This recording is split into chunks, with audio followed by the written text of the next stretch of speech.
Bismillahirrahmanirrahim. Assalamualaikum warahmatullahi wabarakatuh. Alhamdulillahirabbil alamin. Wabillahi nasta'inu ala umuri dunya waddin. Wassalatu wassalamu ala asyrofil anbiya'i wal mursalin sayyidina Muhammad wa ala alihi wa sahbihi wa sallam wa baraka. Allahu ta'ala fi kitabil karim. A'udzu billahi minasy syaithanir rajim. Bismillahirrahmanirrahim.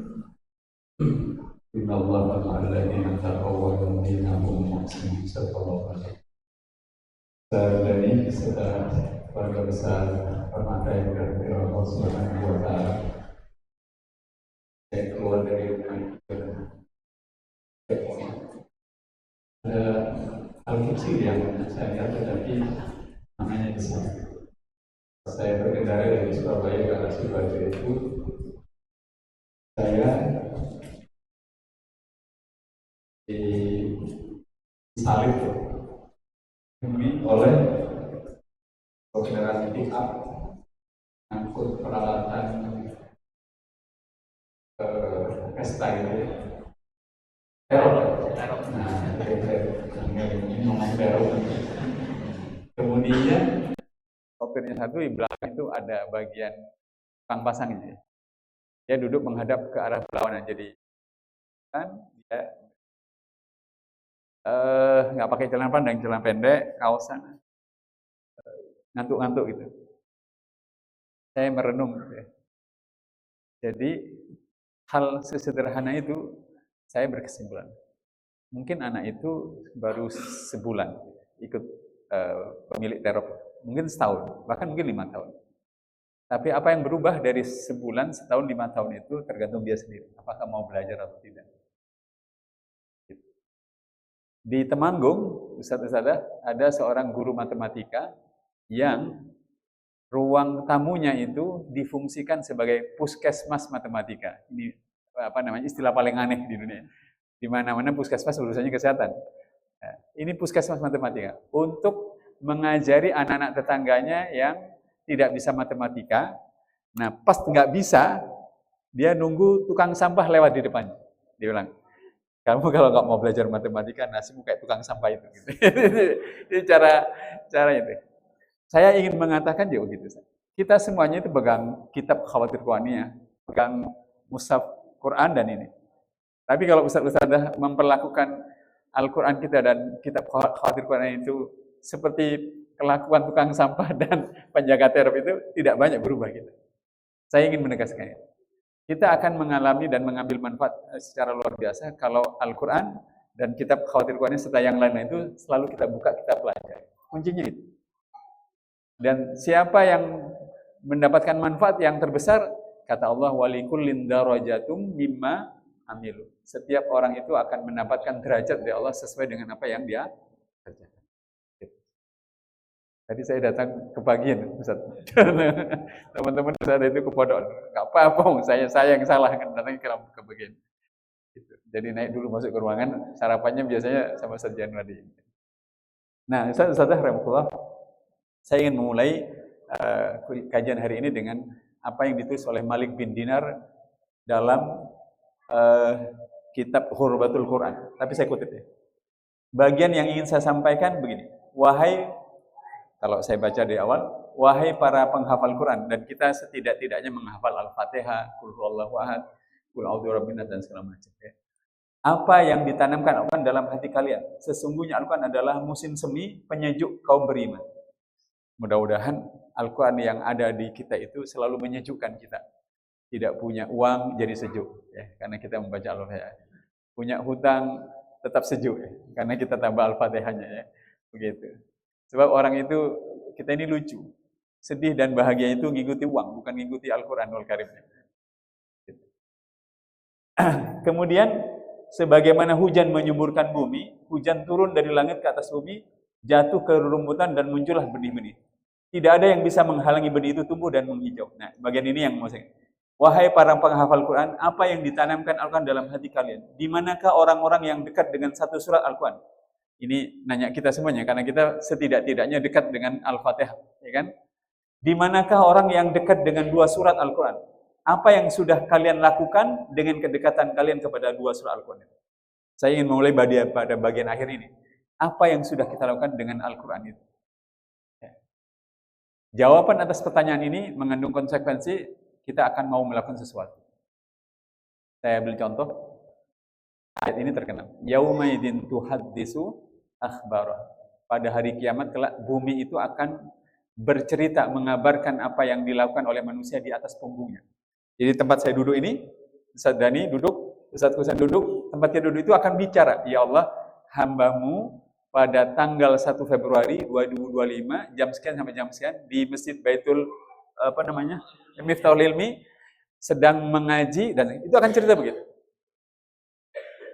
Tapi yang menjadi saksi kebaikan itu bukan itu saja. Tangan dan kaki kita akan menjadi saksi. Al-yauma nakhtimu ala afwaihim wa tukallimuna aydihim wa tashhadu arjuluhum bima kanu yaksibun. Tangan dan kaki menjadi saksi. Yang ketiga, kulit. Di dalam surat Fussilat ayat 21, kulit itu kan menjadi saksi. Dan kita ngomong pada kulit, loh kamu kok bisa ngomong? Demikianlah Allah telah menjadikan segala sesuatu bisa berbicara. Hari ini aku juga diminta berbicara. Yang keempat, malaikat raqib dan atid.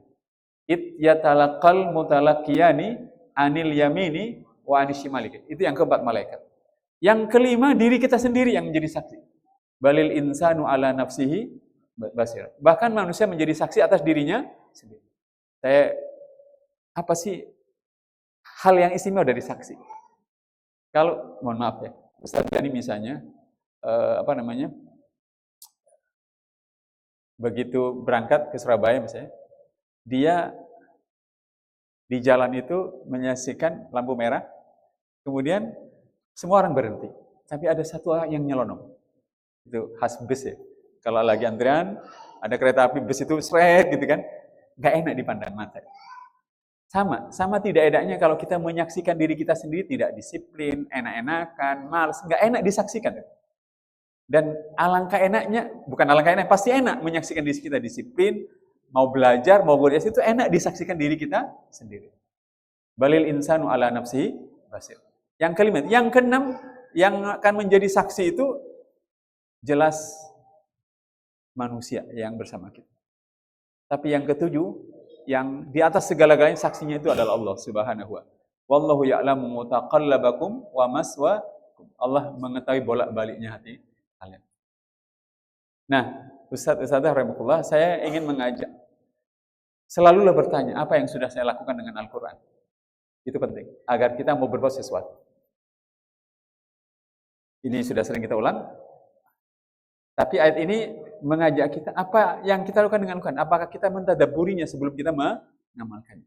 Kitab Khawatir Qur'aniyah itu, kalau Ustaz baca berkali-kali itu, pertanyaannya adalah, apakah sudah direnungkan, dipikirkan? Nanti saya ringkaskan beberapa catatan saya. Kemudian apa yang sudah kita kerjakan? Beliau ini adalah Al-Usaim. Ini ketua MUI-nya Saudi Arabia, salah satunya. Beliau mengatakan, seseorang tidak mungkin bisa mengambil nasihat dari Al-Quran tanpa memahami makna-makna. Jadi kalau kita ingin mengambil nasihat tentang perjuangan, mau mengambil nasihat tentang ketabahan, mau mengambil nasihat tentang bekerja dalam situasi yang paling sulit sekalipun, mengambil nasihat tentang berjuang tanpa banyak sumber daya, mau mengambil nasihat tentang pengorbanan, kemudian sedekah, ibadah, mengambil nasihat tentang apa saja, memang harus dipahami dulu Al-Quran dengan bagus. Itu penting. Itu persis seperti orang, pernah nggak ketemu teman-teman Ustaz-Ustaz itu? Orang jadi kernetnya bis atau kernetnya angkat, tapi 10 tahun dia tetap jadi kernet. Kenapa? Sederhananya, nggak mau belajar dia. Padahal dia bisa naik kelas kan, naik jadi kondektor atau jadi sopir. Asal dia mau belajar. Saya pernah cerita di forum ini, ada tukang sapunya komplek perumahan saya namanya Rudi. Sekarang dia naik kelas jadi majikan kecil-kecilan. Hanya gara-gara dia menerima order perbaikan rumah kecil-kecilan. Mas Rudi minta tolong perbaiki paving di depan ruang, diterima. Mas Rudi tolong ngecatkan tembok yang sering, diterima. Lama-lama kerjanya banyak. Karena kan dia mau belajar dari sekedar jadi tukang sapu menjadi itu naik kelas. Benar. Al-Quran demi Allah sama. Kalau ustaz-ustazah hanya dibaca, ya, Semua kitab-kitab tentang Al-Quran dibaca, tidak mau dipelajari, nggak akan pernah naik kelas kita dalam kehidupan ini. Dan beliau mengatakan seperti ini. Ini seangkatannya Ki Haji Hasyim Asy'ari kalau ngelihat kelahirannya. Syekh As-Sa'di, dia penulis kitab As-Sa'di. Kitab tafsir As-Sa'di. Beliau bilang, semakin orang sering merenungkan Al-Quran, semakin bertambah pula ilmu dan amal dan basirahnya. Kitab khawatir Al-Quran itu yang Ustaz saya baca, itu akan semakin. Misalnya, kalau Ustaz saya buka surat Maryam, surat ini mengamanahkan bahwa berdoa agar memiliki anak demi melanjutkan dan mewarisi agama kita, itu adalah cita-cita yang tinggi yang harus diperjuangkan. Saya punya cucu 4 dari anak saya yang ini ya, dari Ibu Sri Hidayat. Saya sedang mikir, ini nanti cucu saya apa saya pesantren kan, ataukah saya bikin pesantren di perumahan kompleks saya, itu udah pikir begitu. Kemarin orang-orang satu masjid itu udah komplek ini bikin pesantren aja, nggak perlu mengirim anak ke pesantren gitu. Saya sudah kepikirin. Buku-buku yang ada di rumah saya sudah, apakah cucu-cucu saya itu mau menyentuhnya dan seterusnya. Tapi beliau menegaskan itu. Ustaz-ustazah rahimahullah, apa sih tadabbur? Saya ingin melengkapinya. Tadabbur itu adalah memikirkan dan merenungkan ayat Al-Quran untuk dapat memahami makna, hikmah maupun maksudnya, bahkan mengamalkan makna tadabbur. Sekarang Ustaz-ustazah rahimahullah, coba di Khawatir Qur'aniyah itu buka pada bagian surat An-Naml ya. Surat An-Naml yang pegang atau bawa kitab Khawatir Qur'aniyah An-Naml. Ada satu kesimpulan yang membuat saya itu sampai sekarang saya mikir, apa yang mau saya pelajari dari amanah alam? Karena surat An-Naml itu mengamanahkan di halaman depan itu, Anda atau kalian tidak akan mendapatkan tempat terhormat di tengah-tengah manusia kalau tidak mempelajari ilmu, pengetahuan, dan peradaban yang paling bagus dan paling maju di tengah-tengah kalian. Itu An-Naml. Halaman berapa itu? Daftar isinya ada aja. Berapa? 457. Coba teman-teman yang pegang Khawatir Qur'annya buka di halaman 457, di halaman pertamanya itu. Itu ada teks surat An-Naml ini mengingatkan kepada kita bahwa kita ini tidak akan dihargai apa-apa kalau tidak menguasai ilmu pengetahuan dan peradaban yang paling maju. Artinya kalau kita tidak berilmu tidak akan diinikan. Kenapa Syekh Amru Khalid bilang begitu? Karena di surat An-Naml sudah pernah saya sampaikan, saat Nabi Sulaiman itu mengatakan, siapa yang bisa membawa singgasananya Ratu Balkis ke hadapanku? Ratu Saba itu, atau istananya Saba itu ada di Yaman Selatan, sementara istananya Sulaiman itu di Palestina. Jaraknya 3.000 km. Salah seorang jin bilang, aku akan membawamu sebelum engkau berdiri. Kalau saya berdiri di 3 detik, ya 3 detik nyampe. Kalau kecepatannya jaraknya 3.000, berarti kecepatannya 3.000 bagi 3. 1.000 km per detik kecepatannya. Tapi seorang yang diberi ilmu dari Alkitab mengatakan, aku akan membawanya sebelum mata berkedip. 1 detik. Ya. Kira-kira bisa nggak sekarang Ustadz Dani itu mencari orang, siapa di antara ustadz-ustadz itu yang bisa membantu permata dengan keahlian A, keahlian B, keahlian C, dan segala macam. Ya. Saya kemarin menyelesaikan nonton penaklukan Konstantinopel oleh Al-Fatih. Jadi salah satu pasukannya Al-Fatih adalah kemampuan menggali terowongan bawah tanah, nembus ke Istanbul. Nah, yang pertama ini ketahuan dibom. Nah, penggalinya namanya Satilmis itu bikin bukan gali 10 terowongan sekaligus sehingga membingungkan orang yang ini. Hanya yang dibom itu yang keliru, yang tidak dibom itu bisa memasukkan orang. Itu yang bagian gali terowongan. Yang bagian bikin bom atau meriam sendiri namanya Orban. Ya. Kemudian yang bagian berkelahi, bertarung ada sendiri. Memang banyak orang. Ustaz-ustazah yang dirahmati Allah Subhanahu wa taala. Kitab Khawatir Qur'aniyah itu, kalau Ustaz cek penerjemahnya adalah Ustaz Khozin, orang Jawa Timur, orang mana Ustaz itu orang Sedayu kalau tahu-tahu. Nah, kemudian yang nyetak itu orang lain, yang bagian nyetak ya. Kemudian bagian memasarkan dan segala macam butuh orang sendiri-sendiri. Nah, saya ingin menegaskan Ustaz-ustazah, kalau Ustaz-ustazah mentadabburi surat An-Naml ya, merenung-renungkan dan apa yang mau dikerjakan. Surat ini mengamanahkan ini begini kepada saya. Apa yang mau saya kerjakan? Nah, begitu Ustaz-Ustazah menjawab apa yang mau saya kerjakan dan mengerjakan apa yang Ustaz pikirkan, hidup itu mulai berubah dengan itu. Saya kemarin oleh Ustaz Aunur Rafiq dikirimi kitab, Ustaz-Ustazah pasti senang. Belum saya kirimi beberapa teman-teman ya. Namanya Khamsun Qanun lil Hubbi. 50 hukum cinta. Ya, itu luar biasa. Seni merawat dan menjaga cinta dalam keluarga. Ada ungkapan cinta itu tidak harus memiliki. Itu kata anak muda, itu yang pacarnya putus gitu. Katanya itu anak muda gitu. Dan seterusnya. Tapi saya geleng-geleng dengan Ustaz Aunur Rafiq itu. Dia menerjemahkan kitab Fidalil Quran yang sangat banyak yang diterjemahkan. Tapi akhirnya saya berkesimpulan, hidup ini butuh banyak orang yang ahli yang menerjemahkan, ahli bahasa, ahli hukum, ahli macam-macam. Saya mau kembali ke ini. Ustaz-Ustazah rahimahullah. Jadi nanti kitab Khawatir Quran itu cobalah baca dengan cara berpikir seperti ini. Pasti akan mulai terasa apa yang mau saya kerjakan dengan masing-masing surat. Kata Hasan Basri, kalau pakai Hasan Basri, tadabbur Al-Quran tidak lain dengan mengamalkan. Ada Hasan Basri ya? Hasan Mudadi.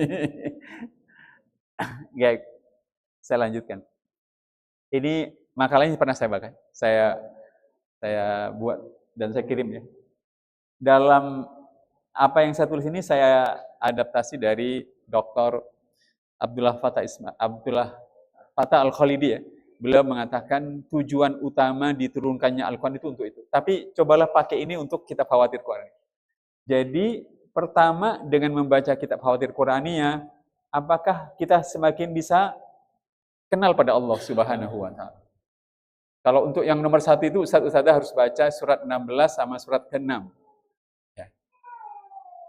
Surat Al-An'am itu adalah surat yang dalam semalam turun sekaligus. Nggak pernah ada surat yang semalam turun sekaligus kecuali surat Al-An'am. Boleh dibuka surat Al-An'am di halaman berapa? Surat ke-6 itu saya tidak hafal halamannya ya. Daftar isinya. Al-An'am, surat ke-6. Setelah Al-Maidah sebelum Al-A'raf. Berapa, Bu? 148. Coba di halaman depannya itu baca.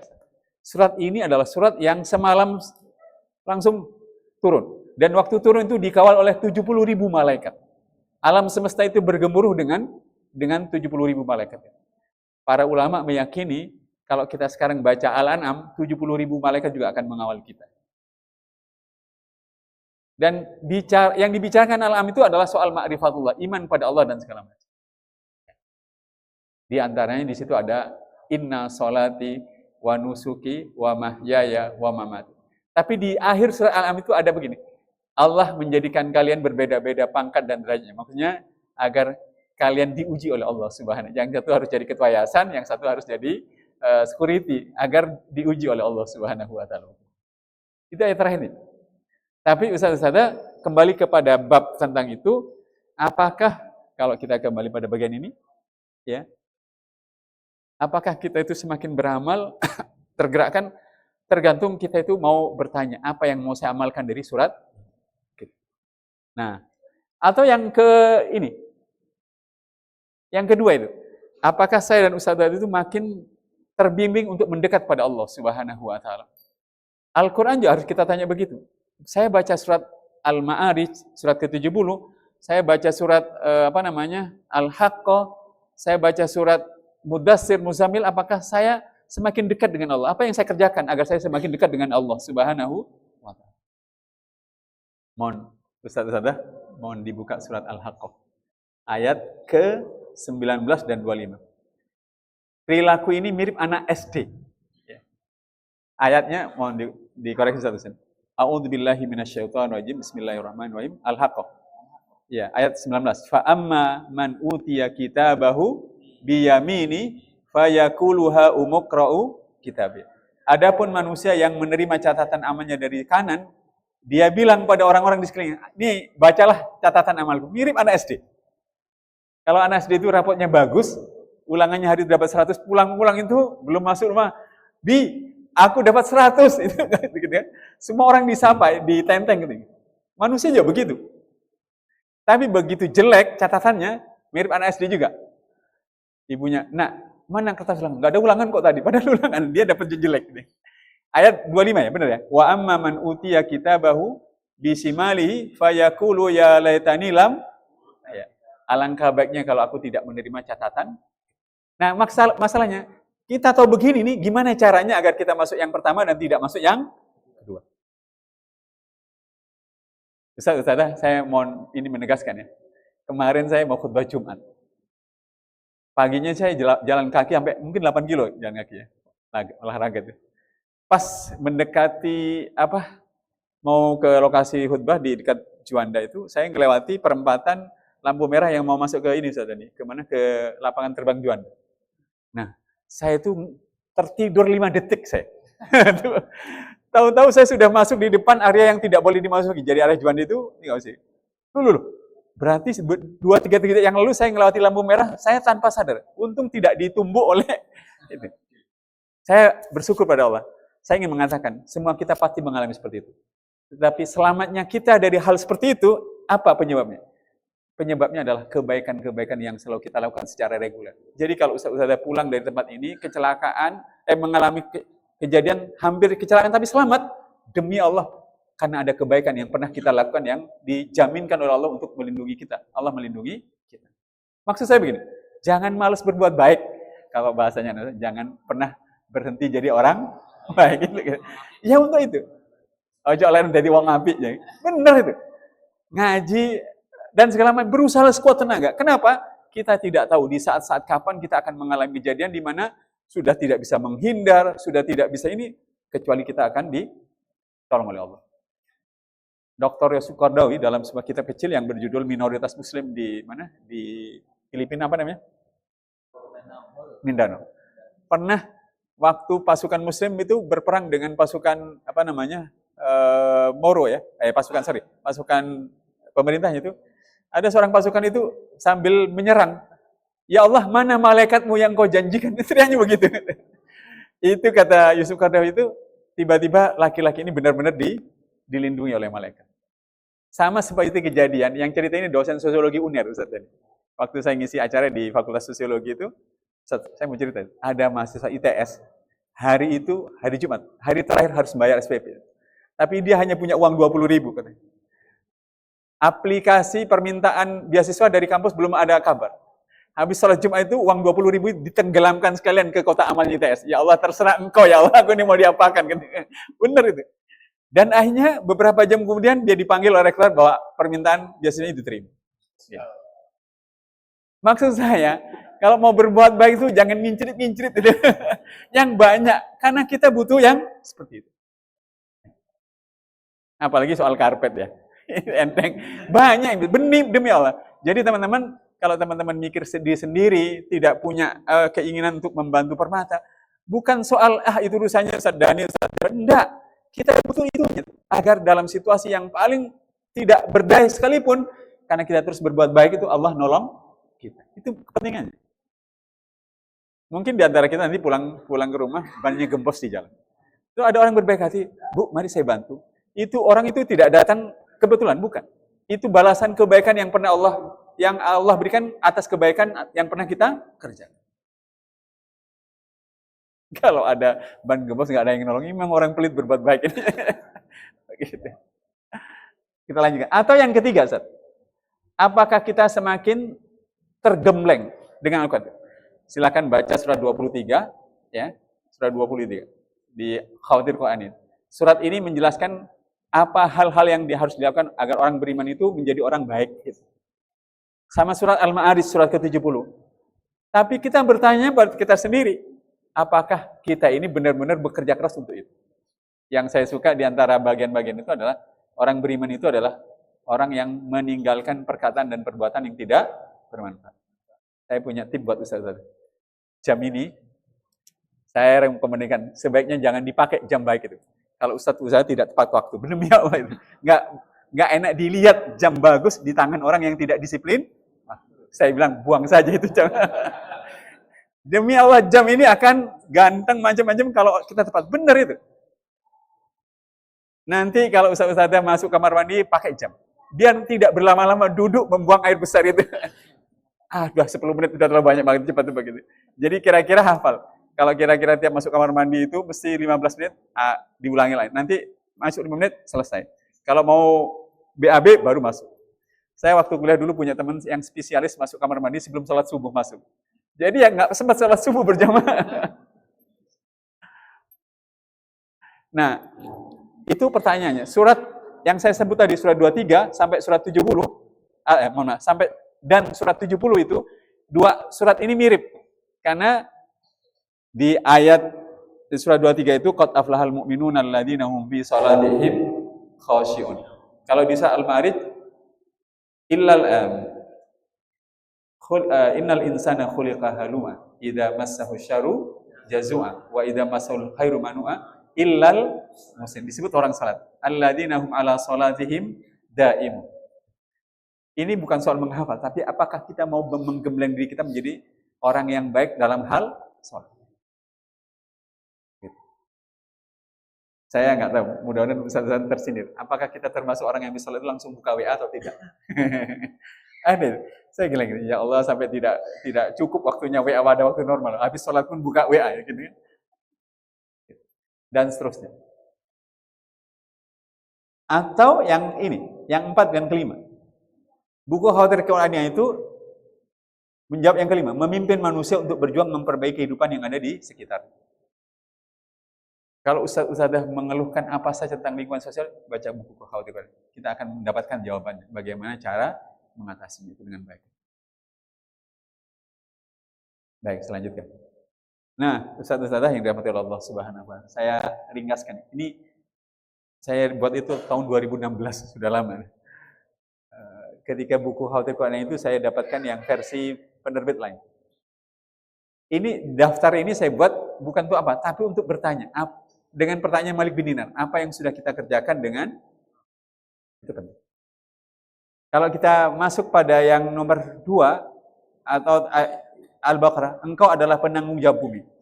Jadi Al-Baqarah itu mengingatkan kita ustaz-ustazah adalah orang bertanggung jawab untuk mengatur agar kehidupan di RT kita, RW kita, kelurahan kita itu orang beriman tambah banyak, yang tidak beriman tidak tambah banyak. Pertanyaannya adalah apa ikhtiar dan apa yang kita kerjakan. Ustaz Arkom, boleh nggak Ustaz? Saya dicarikan penerbit yang jual mushaf yang harganya murah. Buat apa Ustaz? Saya mau ngasihkan mushaf itu buat 5 musola yang ada di tempat saya, agar di musola itu ada Al-Quran dan mereka bisa ngaji. Itu artinya kita mulai mengerjakan apa yang diamanahkan Al-Baqarah. Ustaz, saya hanya bisa bantu beli pengharum ruangan Ustaz. Ustaz punya nggak daftar 30 masjid dan musola yang terkenal tempat kamar mandinya selalu bau? Oh boleh, saya kasih ini. Silahkan. Banyak yang bisa. Atau Ustaz, saya mau beli sandal Ustaz. Banyak masjid dan musola itu, kalau kita itu jarak tempat wudhu ke ini nggak ada sandalnya, kasih saja. Ada yang banyak dikerjakan. Ustaz, saya bisanya nyetir Ustaz. Ustaz kalau butuh ngangkut mushaf, tugaskan saya bagian angkut-angkut saja. Begitu, silakan. Saya coba lihat. Yang ke 11 itu, moderat dalam membela. Maksudnya moderat itu gini. Anggap sajalah kita semuanya tinggal di lingkungan yang seburuk Gang Doli Surabaya ya. Di sini ada nggak? Di Mojokerto nggak ada ya. Tapi maksud saya, apakah ketika kita tinggal di tempat seperti itu, kita tuh melakukan hal-hal yang baik, bukan kasar, bukan malah membabi buta dan segala macam. Saya sudah cerita kok di forum. Di Surabaya itu, sebelum Bu Risma menutup lokalisasi Gang Doli, ada kawasan Tandes namanya. Itu sudah tutup terlebih dahulu. Itu jasa seorang putra asli daerah itu. Yang dia SD, SMP, SMA, di situ kuliahnya YIN, Surabaya. Lulus, dia tinggal di situ lagi. Dia berdakwah kepada para PSK itu. Caranya unik. Dia undang PSK, diputarin filmnya Rhoma Irama. Bener itu. Lalu setelah itu, bila minta kepada PSKPK yang sudah punya anak itu, ya, untuk dititipkan putranya kepada dia, diajari ngaji, demi Allah. Dari yang semula kawasan itu 90% dipakai itu, sekarang mungkin sudah tinggal 1%, 5%, sedikit sudah. Karena kerja kerasnya yang luar biasa. Jadi ustaz-ustazah yang dirahmati Allah Subhanahu wa taala, janganlah hidup hanya sekedar saya mau dapat gajinya saja. Tidak. Agama kita ini wajib kita perjuangkan. Dan surat Hud, di surat Hud itu kalau ustaz-ustaz baca, orang-orang yang memperjuangkan agamanya kemungkinannya 3.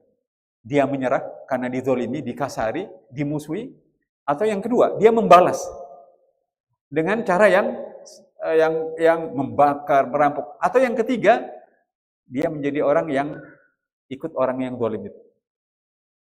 Nah, kita diminta bersikap bagus. Itu Ustaz tanya yang dirahmati Allah Subhanahu wa taala. Ada bagian sebelum kita diskusi yang ini. Surat ke sebentar. Maryam ini. Pewarisan agama kepada anak. Ini saya rangkum dari khawatir ya. Biar Ustaz tidak bolak-balik gitu ya. Hal teknis yang mau saya ini kan pertama gitu. Siapa di antara ustaz-ustazah yang anak-anaknya itu bisa baca Al-Quran langsung dari ustaz-ustazah langsung? Coba ngaji. Anak-anak kita itu bisa ngaji dari kita langsung. Semuanya dari Ustaz Husin, Ustaz. Nggak apa-apa, ngaji dulu. Kalau tidak ada, nggak apa-apa. Masih ada hal kesempatan mengajarkan yang lain. Apa itu? Percaya diri. Kemudian inisiatif, rasa ingin. Banyak yang bisa diajarkan. Cucu saya yang nomor 2 itu, Ayah Sofia namanya. Itu adik saya. Ayah sudah manggung kayak gitu. Manggung itu ngomong sendiri, ngajar. Halo kakek. Cakep, pintar sekali dia. Karena sama ibunya itu dilayani begitu gitu. Tapi maksud saya, ustaz-ustazah, cobalah mulai sekarang kalau ustaz-ustazah berdoa dengan ini, yang soal suami, pewarisan agama pada, masukkan doa ini, Rabbana hab lana min azwajina wa dzurriyyatina qurrata. Dan masukkan doa ini, Rabbi auzi'ni an ashkura ni'mataka allati, tapi yang satunya, wa aslih li fi dzurriyyati. Dan alirkanlah kebaikan kepada anak cucuku ya Allah. Jadikanlah bagian doa kita agar kita kepikiran bahwa anak kita, cucu kita itu harus baik. Itu secara verbal. Tetapi secara faktual, ustaz-ustazah harus mulai merancang buku apa, mushaf apa saja yang harus ada di rumah. Kalau kita ingin mewariskan sesuatu. Saya tadi bilang ke Ustaz Dani, ke Ustaz Januar, saya bawa buku masing-masing 7. Setelah acara ini, nanti saya tidak akan langsung pulang. Saya ingin bertemu dengan teman-teman struktural dan manajerial ya. Kepada beliau-beliau itu nanti saya berikan 2 buku atau 3 buku yang lain yang menjadi bahan untuk penambah amunisi untuk menguatkan tanggung jawab. Kira-kira begitu. Kalau agama ini mau diwariskan memang harus serius. Atau yang Al-Kahfi ini, sudah kita bahas berkali-kali. Surah ini adalah berisi tentang berbagai bencana, cobaan atau fitnah, dan bagaimana cara menghadapi fitnah itu. Al-Kahfi itu. Sudah pernah kita bahas kan? Fitnah agama atau ujian agama, harta, kekuasaan, dan ilmu. Apakah ustaz-ustazah mulai berpikir? Tadi saya ngomong sama Ustaz Dani, mohon maaf Ustaz Dani, habis ini mau berangkat ke Surabaya, mau menangani kasus keluarga. Kasus keluarga yang pelakunya sudah kira-kira sinola ya. Tetapi bermula dari mungkin agama di keluarga itu tidak terkelola dengan sangat bagus. Ustaz-ustazah, mudah-mudahan bermanfaat pengantar saya. Selebihnya kita berdiskusi. Semoga Allah memudahkan kita semuanya. Saya kembalikan pada MC kita. Wabillahi taufiq wal hidayah. Assalamualaikum warahmatullahi wabarakatuh. Kalau ini mau dicatat, ini catatan tambahan saya. Okay.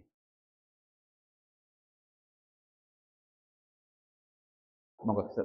Ya, nggih, jazakallah. Nanti tak sambung dengan beliau ya. Ya. Silakan. Kalau ada yang mau disampaikan langsung, oke? Okay. Saya menyarankan buat ustaz-ustazah yang pegang buku Khaldirwan ya, belajarnya jangan terlalu sopan ya. Kalau perlu di stabilo itu buku, dikasih gitu ya. Jadi bener itu biar menarik. Kalau tidak ada coretan apa-apa baca lagi malah bikin ngantuk ya. Dikasih stabilo kuning macam-macam biar ini.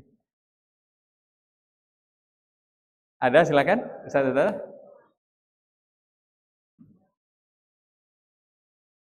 Saya mau nanya sambil menunggu pertanyaan. Siapa yang hari ini tilawahnya sudah?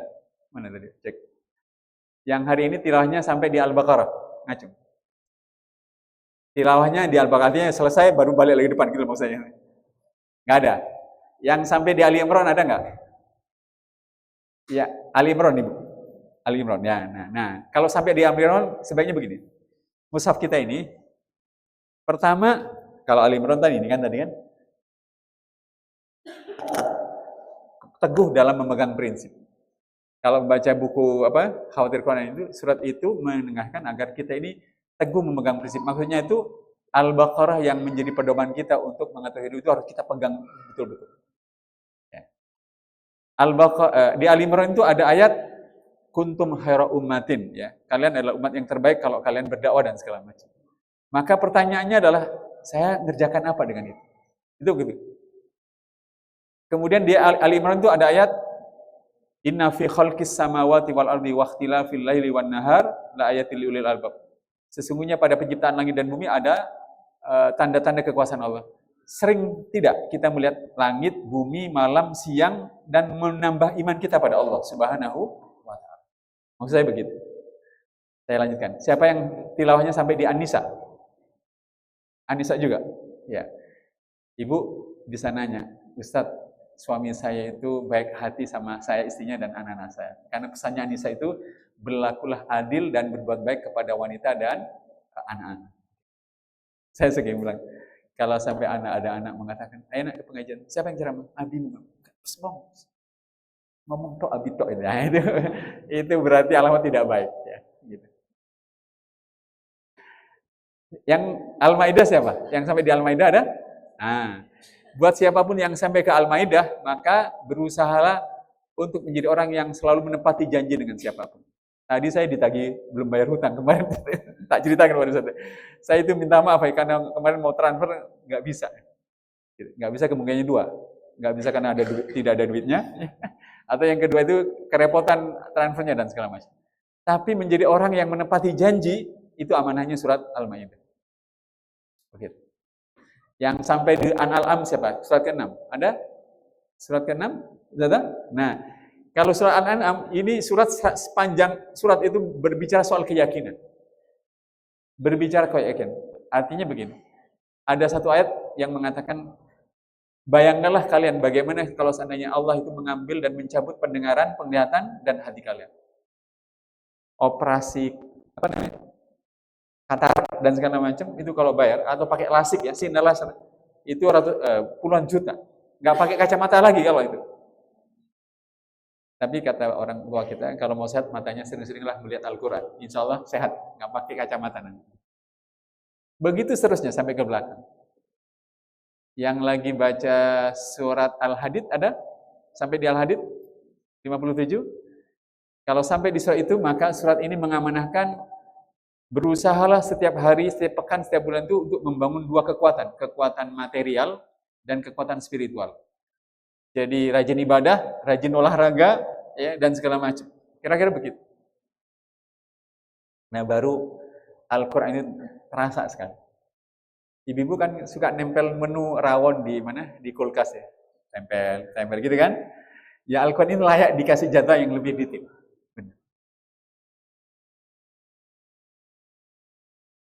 Silakan kalau ada yang mau ditanyakan, monggo. Ustaz, silakan. Bagian ini, bagian. Silakan.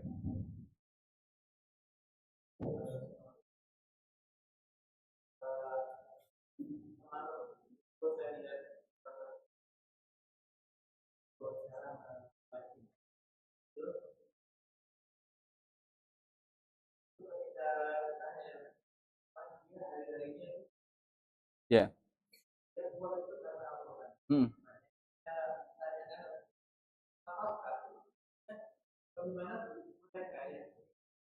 Bisa kuat. Ya. Ya, baik.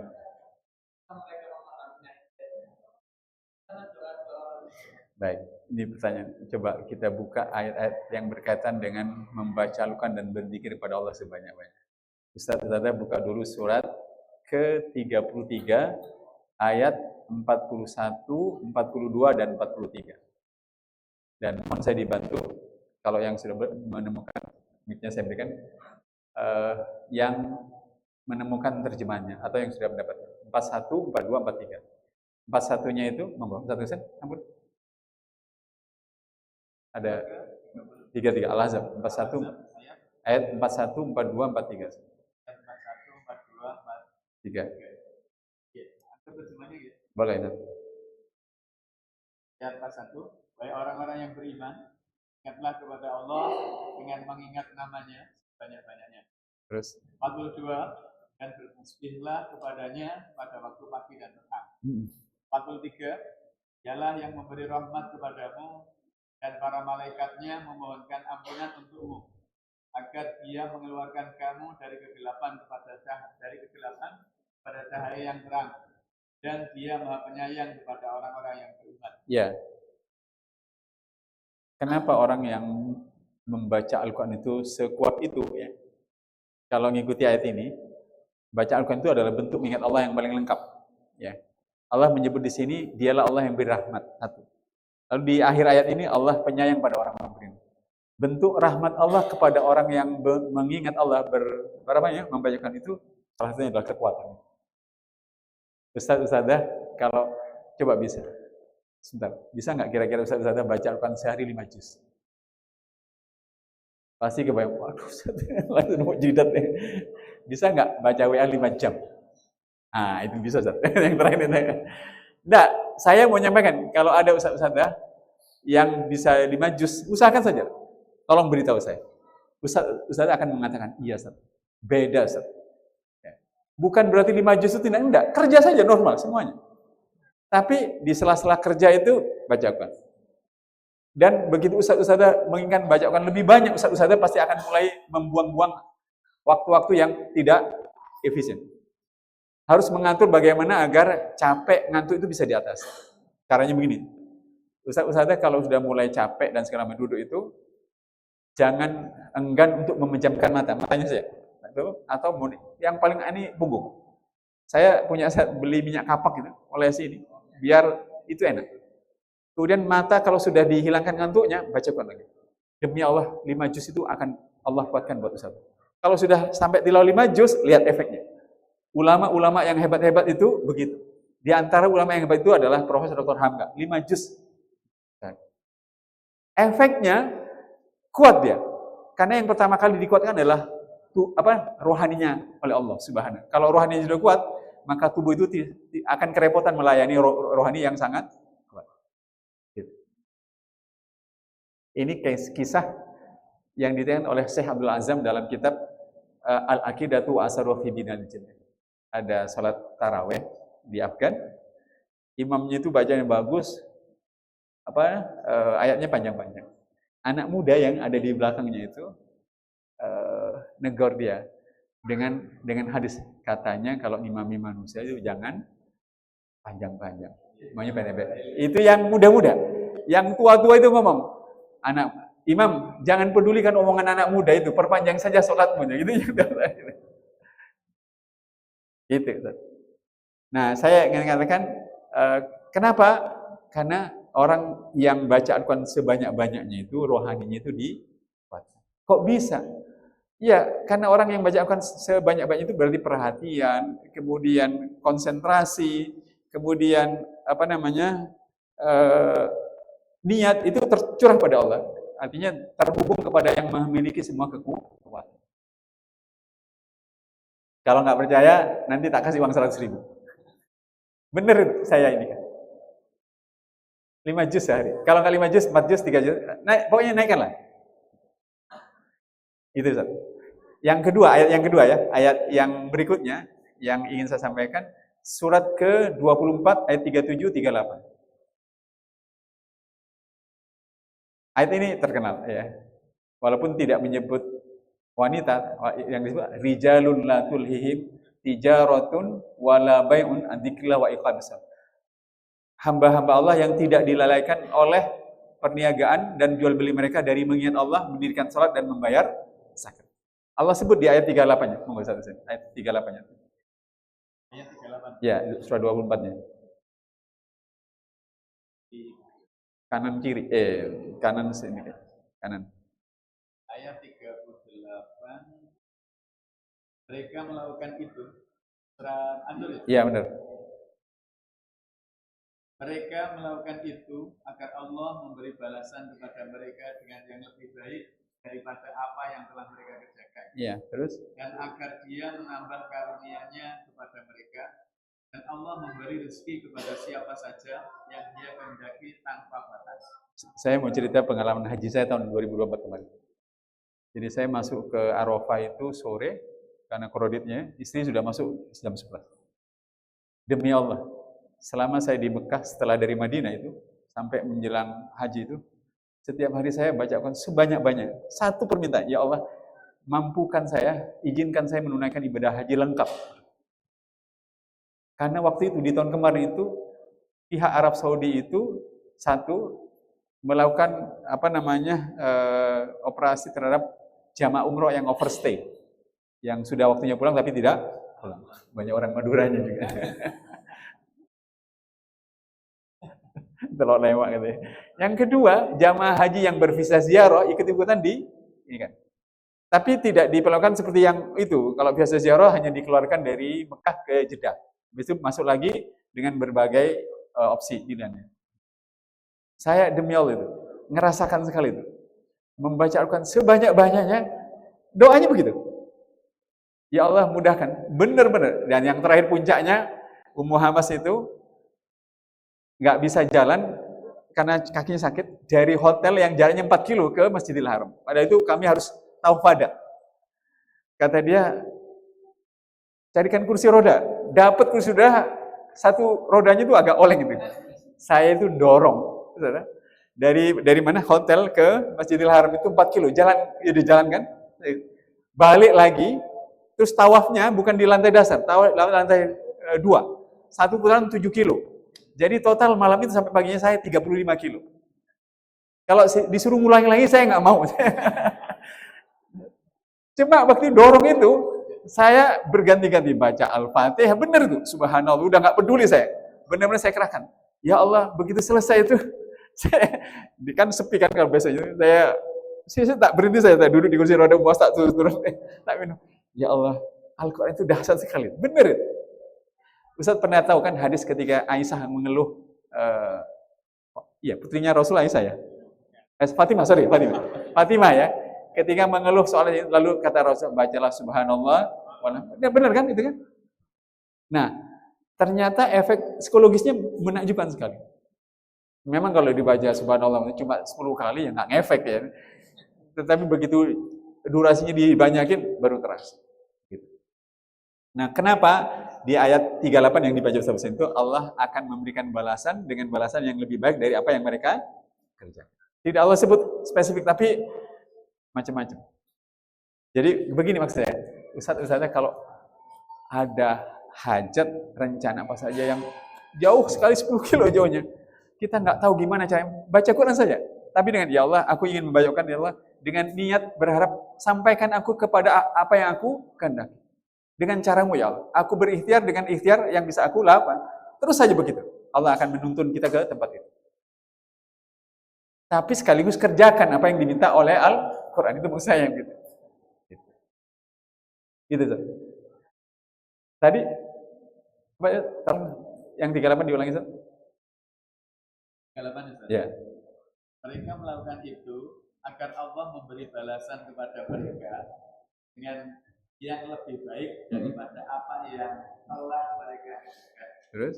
Dan agar Dia menambah karunia-Nya kepada mereka. Terus? Dan Allah memberi rezeki kepada siapa saja yang Dia kehendaki tanpa batas. Atas dasar inilah para ulama sepakat. Kalau ingin banyak rezeki, banyak baca Quran. Banyak benar. Iya kan, dituntun itu. Bahkan di double itu. Allah memberikan balasan dengan balasan yang lebih baik, lalu ditambah lagi karunia-Nya. Allah tidak sebut spesifik tapi umum. Tapi kalau kita melakukan itu, dampaknya akan dahsyat. Saya punya guru bahasa Arab waktu kuliah dulu. sopir Angguna. Saya tahu ya, Angguna, mobil Angguna di Surabaya yang kuning itu. Dia itu bilang, saya ini kalau mau sholat duhur, saya itu jam 11, setengah jam, 20 menit atau 15 menit sebelum duhur masuk, mesti nyari musola. Kata dia, jumlah uang yang saya dapatkan jauh lebih banyak dari sopir Angguna yang tidak pernah sholat sama sekali. Luar biasa. Tapi jangan baca Quran yang banyak, tapi nggak kerja itu. Ayatnya kan jelaskan, coba lihat. Ustaz pernah merenung nggak? Fa'idha qudiyatis sholati fantashiru fil ardi wabtaghu min fadlillah. Kemudian wadkurullaha katsiran. Carilah karunia bumi, karunia Allah di muka bumi, tapi berzikirlah pada Allah sebanyak. Saya merenung. Nyari karunianya itu tidak disebut sekian jam, tapi baca ingat Allahnya, Allah pesan sebanyak-banyaknya. Pernah nggak Ustaz merenung? Ada permintaan pembelian baju sebanyak 50 potong, nilainya 20 juta, tapi nggak transfer. Ya kan? Nunggunya nggak enak kan? Nah, berzikir kepada Allah itu bikin enak menunggu transferan. Itu yang saya samakan. Benar itu. Ustadzah yang gajinya tertunda karena bendahara yayasan itu sakit, ya, maka berzikir kepada Allah sebanyak-banyak itu bikin kita tabah menderita karena transferan itu tidak masuk. Demi Allah begitu. Ya. Jadi berzikir pada Allah itu jangan, Ustaz, katanya berzikir pada Allah, kenapa rezeki saya nggak seret? Justru berzikir pada Allah itu bisa tahan menghadapi keseretan itu. Nanti pada rezekinya datang, kita tidak takabur dan tidak berlebihan. Itu yang saya maksud. Ada lagi, Ustaz, monggo, kalau ada yang mau disampaikan. Monggo, silakan. Kalau bisa tanpa mic, bisa. Kalau harus mic, ada mic-nya. Silakan. Di belakang itu yang di tembok. Tidak tahu.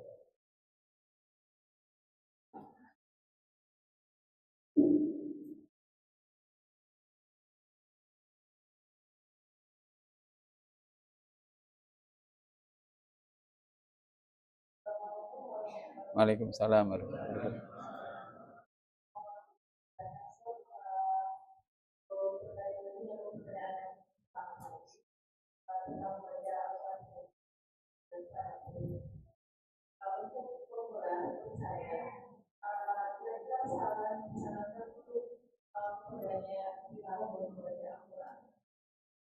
Tadabbur. Ya, baik. Ya, baik. Yang saya lihat bahwa dulu kalau tidak salah yang seperti ini sahabat Rasulullah itu menghafalkan Al-Quran setelah menghafalkannya. Jadi kalau misalkan kita amalkan itu kan jadi hafalan kita akan tergantung terhadap apa yang kita pahami. Ya, baik, benar. Iya. Yang pertama itu kalau bisa Bu, Ustazah, dengan punya mushaf yang ada terjemahannya. Ya, kalau bisa yang tadi ya. Seperti ini. Nah ini nih. Ini yang A4 ya. Yang cukup besar. Sehingga membuat kita nyaman membacanya. Ini yang saya pegang ini A5 namanya. Kalau saya baca dalam mushaf ini terang, tapi kalau cahayanya redup tidak ini. Tidak nyaman. Nah, kenyamanan membaca Al-Quran secara fisik itu membantu sekali untuk hal yang ini. Satu. Yang kedua, membaca Al-Quran sebanyak-banyak itu memang memudahkan orang itu terdorong untuk mentadabburi. Wajar. Tapi begini, misalnya jenengan satu hari satu juz. Ya. Nanti setelah satu hari satu juz itu jenengan buka lagi. Ini Al-Quran yang saya baca, ini apa sih isinya? Kadang di awal-awal itu kita tidak perlu mentadabburi, memahami per ayat. Bagian-bagian tertentu saja diinginkan. Tapi lama-lama kalau kita sering putaran membacanya itu, lama-lama pada bagian-bagian itu akan semakin kita ketahui. Gitu. Jadi tilawahlah sebanyak-banyaknya. Yang kedua, berusahalah mengikuti tilawah yang banyak itu untuk mengerti terjemahannya. Paham ya? Nah, itu akan membantu sekali. Sangat membantu sekali. Begitu. Dan Allah menyebut kalau jenengan dengan saya punya Al-Quran, itu lebih baik dibandingkan orang mengumpulkan yang lain. Benar itu. Mohon maaf ya, hari ini teman kita yang ATM-nya isinya 2 miliar, padahal dia punya 10 ATM, bisa dibayangkan ya. Dia akan berbeda dengan orang yang dirinya ada Al-Quran, yang kalau dia tidak punya uang, dia bisa membaca Al-Quran, lalu termotivasi untuk bekerja, yang kalau dia dicoba dengan sakit dia baca Al-Quran lalu dia bisa bersabar, yang kalau tahu dia banyak kehilangan, ketertinggalan, tidak menguasai ilmu pengetahuan, dia baca Al-Quran lalu termotivasi untuk belajar, itu luar biasa. Asal kita memperlakukan Al-Quran dengan sangat bagus. Makanya sering-seringlah buka Al-Quran. Saya berencana nanti setelah selesai khatim Quran itu, ini tadi saya kan sempat menyelipkan ini, mohon maaf. Nah ini, ini yang di pojok ini. Nah, ini sudah saya bawa bukunya. Nanti saya bawa 7 untuk itu panduan tadabbur Al-Quran. Itu akan luar biasa. Pelan-pelan aja nanti kita akan terasa. Benar-benar membuat kita itu ketagihan dengan Al-Quran. Mungkin itu jawaban sebagian yang bisa saya jawabkan ya. Jadi, nah untuk tilawah dan tadabbur itu naikkan. Maksudnya naikkan gini. Kalau tilawahnya udah jelas ya. Tadabburnya begini. Kalau siapapun yang membaca Al-Baqarah, jumlah bagian di surah Al-Baqarah yang jenengan ketahui itu harus bertambah banyak. Ya. Tambah banyak. Saya tidak mengatakan menghafal tidak. Yang diketahui maksudnya tambah banyak. Ali Imran begitu, tambah banyak. Terus pokoknya tambah banyak diketahui dengan cara apa? Yang ada terjemahnya itu kan mudah kan untuk ini kan.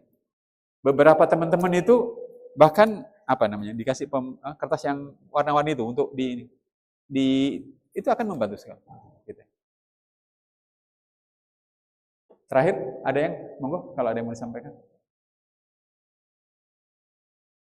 Dan saya selalu tidak bosan-bosan bilang, coba setelah kita berbicara Al-Quran, membaca itu, lihat adakah yang berubah dalam hidup kita. Mungkin guyonan saya beberapa kali, coba lihat nomor rekeningnya masing-masing, adakah nggak transferan. Tapi biasanya orang akan ada perubahan kalau benar-benar itu. Monggo Ustaz. Ini Ustaz. Monggo Ustaz. Ini yang keras. Sorry. Sampai cukup. Ayo.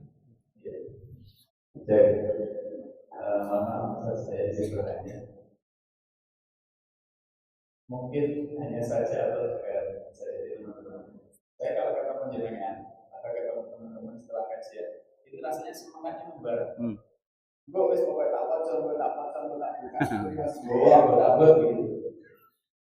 Semangat 1 hari, 2 hari, 3 hari, 4 hari, atau paling bawah 4 hari. Itu menurun lagi. Ada yang orang itu yang tipikalnya begitu dia jatuh, itu terakhirnya. Ada yang nggak mudah jatuh, istiqomah terus. Yang ketiga jatuh hanyut. Ada yang ketiga itu begitu semangatnya membara, tapi begitu jatuh lama bangkitnya. Iya, untuk menjaga istiqomah kita sebenarnya. Ya, Bismillah, ini pertanyaan yang standar. Gini, yang pertama penjelasan atas pertanyaan beliau itu ada dari penjelasan terhadap ini. Wa may yattaqillaha yaj'al lahu min amrihi yusra. Surat ke-65 ayat ke-5. Barang siapa yang bertakwa kepada Allah, Allah akan memudahkan urusannya. Maksudnya ayat ini begini. Kalau ustaz-ustazah habis sholat subuh, pasti cenderung ingin sholat duha atau suruh-suruh. Kalau habis sholat subuh dan sholat duha, pasti ustazah beberapa jam kemudian ingin infak. Itu irama yang pasti terjadi pada jiwa manusia. Oleh karenanya, kalau berdasarkan ayat ini, kalau ustaz-ustazah ingin menindaklanjuti buku apapun yang ustaz-ustazah baca dan belajar itu, jangan ada jedah di antara kita. Maksudnya, setelah saya ini berbuat baiklah, apa saja, bukan apa-apa, untuk menolong diri kita sendiri agar mengalami proses pemudahan oleh Allah Subhanahu wa Ta'ala untuk mengerjakan hal yang berikutnya. Itu kaidahnya pertama saja. Bisa dipahami kan? Oke. Yang kedua, tolong dibuka surat ke-62 ayat kedua. Huwallazi ba'asa fil ummiyina rasulan minhum yatlu alaihim ayatihi wa yuzakkihim wa yu'allimuhumul kitab. Jadi di situ Allah menyebut menyucikan jiwa mereka dan mengajari mereka kitab dan hikmah. Udah ada rahasianya. Kalau ustaz-ustazah mau belajar kitab dan hikmah, maka lakukanlah proses tazkiyah terlebih dahulu. Jadi kalau mau baca buku macam-macam, salatlah dulu boleh, baca Al-Quran dulu boleh, ya. Berzikir dulu boleh, baru habis itu baca buku. Itu akan dimudahkan. Jangan baca buku habis nonton sinetron Korea, nggak masuk itu. Ya. Gitu. Jangan baca buku tafsir habis makan rujak. Itu enggak ini. Itu. Baca Quran dulu, sholat dulu, berdoa dulu. Benar. Bahkan kalau saya Kalau mau baca Al-Quran itu gitu. Saya kadang sering berdoa begini, ya Allah, saya ingin hendak membaca Al-Quran ya untuk bertakarub pada Engkau ya Allah. Terimalah takarubku dengan baca Al-Quran. Terus bagian berikutnya, ya Allah, tolonglah aku dengan baca Al-Quran ini agar aku mengingatmu sebanyak-banyaknya. Begitu. Tolonglah aku ya Allah agar aku juga mentadaburi ayat-ayat Al-Quran yang aku baca dan bukakanlah pintu pemahaman terhadap diriku ya. Lalu bagian berikutnya yang sering saya sebut, bantulah aku ya Allah agar bisa memperbaiki hidupku dengan Al-Quran. Memang gitu. Ia akan terasa nikmat. Termasuk ya Allah, tolong aku untuk melunasi hutang-hutang rumah besar Al-Quran. Itu saya sebut juga, benar. Teman saya pas Covid, ya Allah, saya baca Al-Quran ya Allah untuk curhat kepada Engkau ya Allah. 5 juz sehari. Itu pengusaha properti bisa 5 juz sehari gara-gara terlilit hutang. Monggo jenengan kalau nunggu 5 juz bisa dapat, nunggu terlilit hutang dulu boleh, silakan. Itu yang kedua penjelasannya ya. Kemudian yang ketiga, agar bisa bangkit dalam itu, ketika masa-masa tidak bersemangat itu, lakukanlah yang wajib dengan standar. Jadi sholat itu kalau bisa tetap tepat waktu. Walaupun tadi tidak sempat sholat duha ya, tidak sholat tahajud, yang wajibnya itu jaga, hati-hati, waspada. Nanti sholat 5 waktunya jangan terlambat, karena tahajudnya dan ini sudah, atau biasanya tilawah 1 juz, nggak tilawah sama sekali. Hati-hati, jaga sholat 5 waktunya itu tetap itu akan bagus. Begitu. Pernah Umar bin Khattab itu ketamuan seseorang, nggak segera menemui tamunya, hanya gara-gara menyelesaikan tilawahnya belum selesai itu. Dia ngomong, gitu. Itu artinya ingin mendahulukan apa yang dia kerjakan untuk mendekatkan diri Allah itu dengan sebaik mungkin. Seperti itu. Dan, oh ya, tentu ada yang nanya, Ustaz, kita ini kalau sholat Ustaz tiba-tiba semua ingatan masuk, Ustaz. Ya kan? Bagaimana agar fokus? Nah ini rahasianya Allah sebut. Coba Ustaz buka 2 ayat ini. Ustaz tahu kan ayat ini, innas sholata tanha anil fahsya'i wal, tolong dibuka. Itu surat ke-29 ya. Buka. Ustaz mungkin tidak pernah membayangkan ya. Saya baru sadar. Surat 29 ayat sebentar. Ya, lengkap. Ayatnya sebentar. Ayat ke berapa ya? Innas sholata tanha. Ayat 45.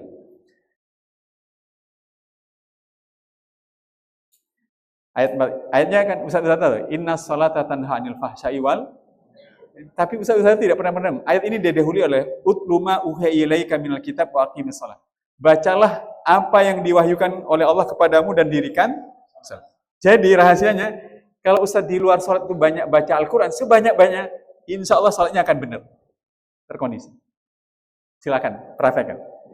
Kalau ayat ini bacalah kitab yang Allah turunkan kepadamu dan dirikan salat. Kalau Ustaz di luar Al-Quran, di luar salat itu banyak baca Al-Quran, sebanyak-banyak, demi Allah pas salat itu pikiran lebih fokus dan bisa lebih terkendali. Dan hal yang sama di surat 75 ayat 2, ya surat 73 ayat 20. Kepada orang yang sakit, sudah sering kita bahas, yang sakit, yang bekerja, yang berperang, kata Allah, bacalah yang mudah dari Al-Quran dan dirikan salat. Itu begitu. Kalau Ustaz ingin sholatnya baik, maka di luar sholat itu baca Al-Quran sebanyak, pas sholat itu pasti. Di luar sholat nggak baca Al-Quran, baca WA, status, YouTube-an dan sebanyak-banyak, walaupun sholatnya tepat waktu, kemungkinan besar dia sulit konsentrasi dan tidak bagus, tidak terjaga. Jadi kata ulama tafsir, ada rahasianya kenapa Allah mendahulukan yang satu sebelum yang lain. Seperti itu.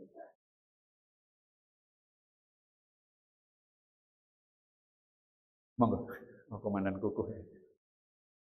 Ayo silakan. Keras kan? Cukup lah kalau banter. Ah ya. Salah.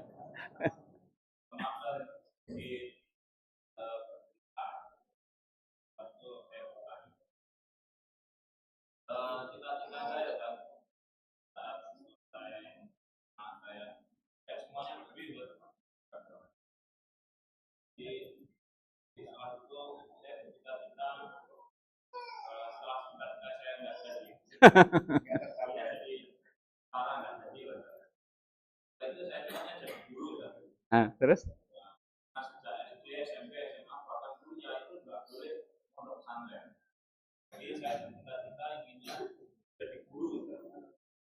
Karena guru itu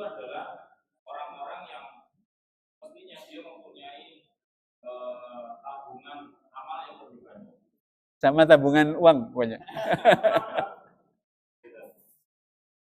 Terus Pada saat saya daftar sekolahan salah satu di Sidoarjo, di boarding school, saya menyampaikan ini ijazah saya fakultas tarbiyah dan agama Islam.